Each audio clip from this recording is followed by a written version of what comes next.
माननीय सदस्यगण,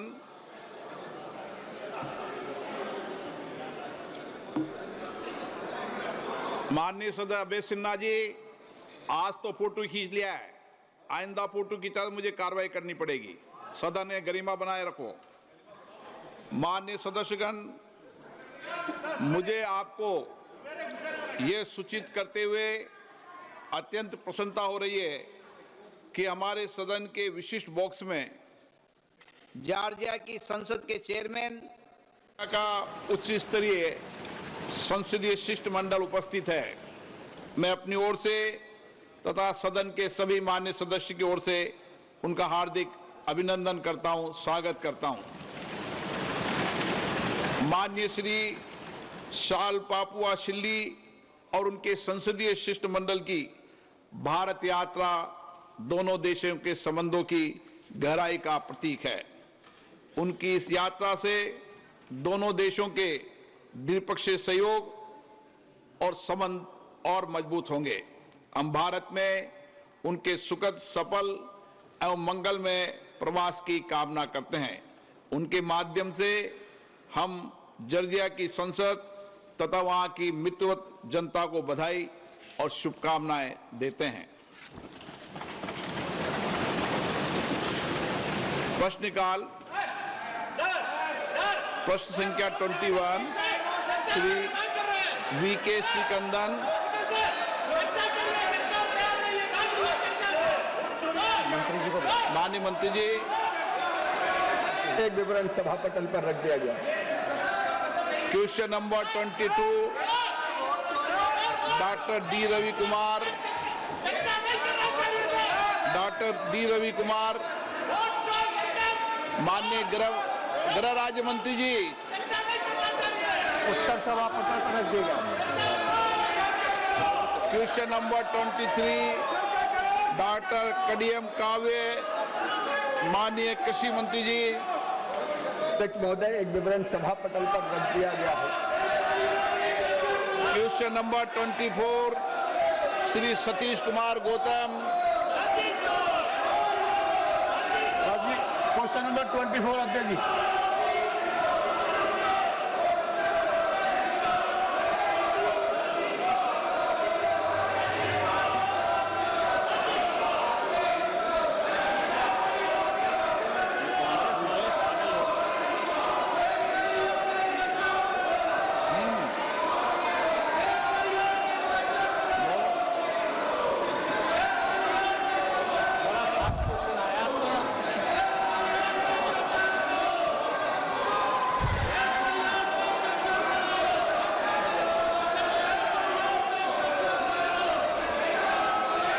सदन के पटल पे रखा है। माननीय अध्यक्ष जी, मैं आपके माध्यम से माननीय मंत्री जी से पूछना चाहता हूं, वर्तमान में उत्तर प्रदेश सरकार में सहकारिता क्षेत्र में मजबूत करने के लिए अनेक कदम उठाए गए हैं, जा रहे हैं। इसी क्रम में BBSL SSL के माध्यम से विभिन्न बीजों पर क्या काम चल रहा है? माननीय अध्यक्ष महोदय, हम सबको पता है कि देश में तकरीबन 8 लाख सहकारी संस्थाएं हैं और देश में उससे सीधे 30 करोड़ लोग सदस्य के तौर पर इस सहकारी संस्था से जुड़े हुए हैं। आज इस देश की 50% से ज़्यादा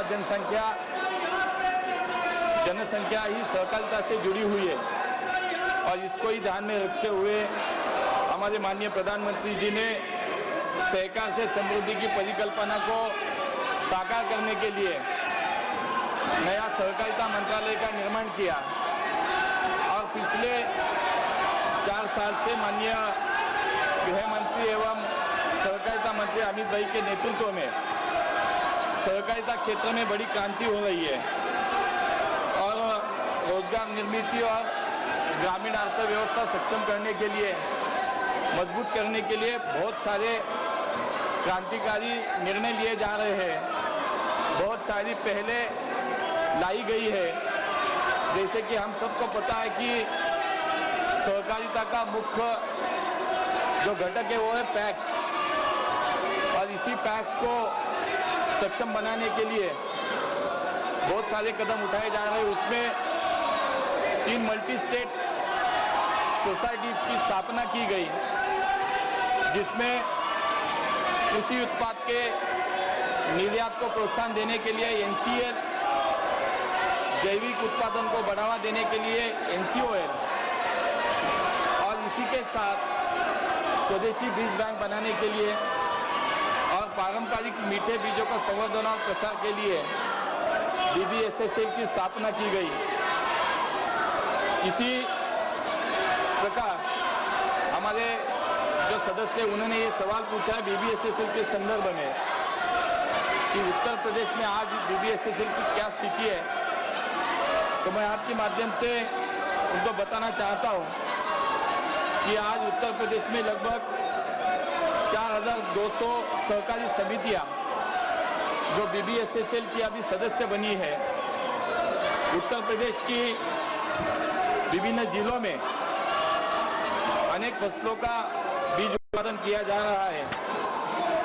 उत्तर प्रदेश प्रादेशिक सहकारी फेडरेशन के साथ अन्य सदस्य सहकारी समितियों के माध्यम से उच्च गुणवत्ता वाले भारतीय बीज ब्रांड नाम से बीजों का व्यवसाय किया जा रहा है।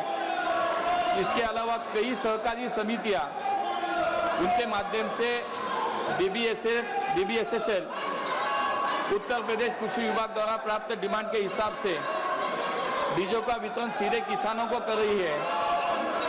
इसी के साथ मूंगफली हो, गेहूं हो, मसूर हो, चना की फसलों का बीज भी राज्यों में उपलब्ध किया जा रहा है।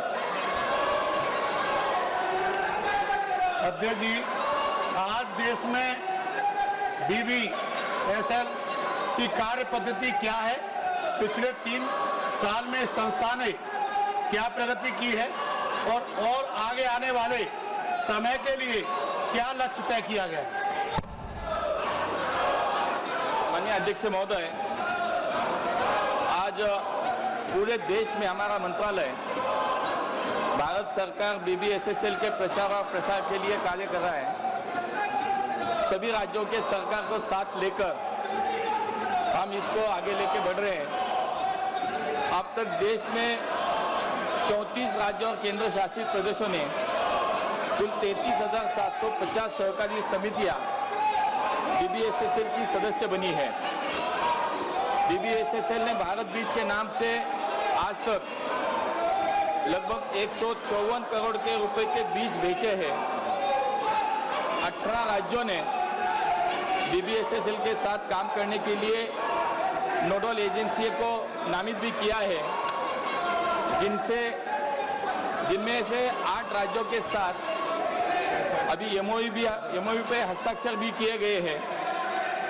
अब तक BBSSL ने 13 राज्यों में बीज लाइसेंस प्राप्त कर लिया है।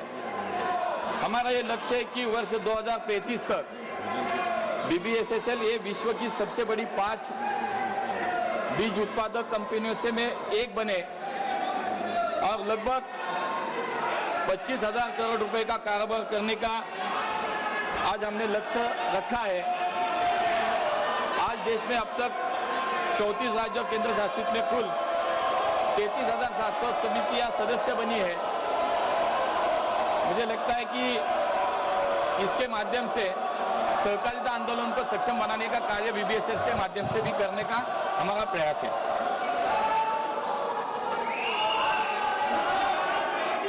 सौमित्र खान।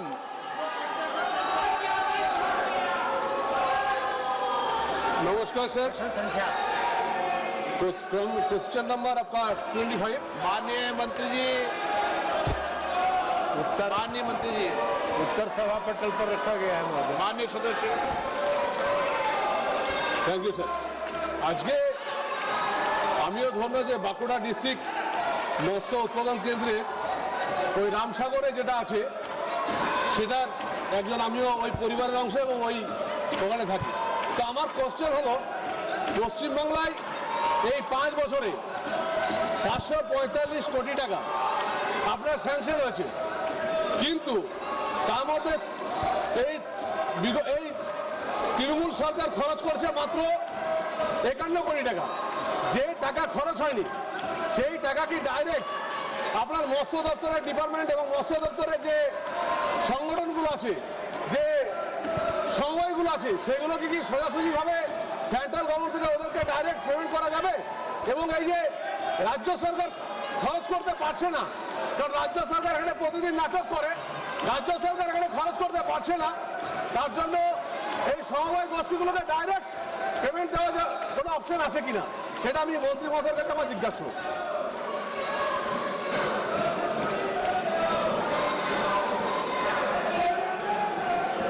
সেটা আমার জিজ্ঞাসা, ডাইরেক্ট সমবায় সমিতিগুলোকে রাজ্য সরকার পেমেন্ট করতে পারবেন কিনা।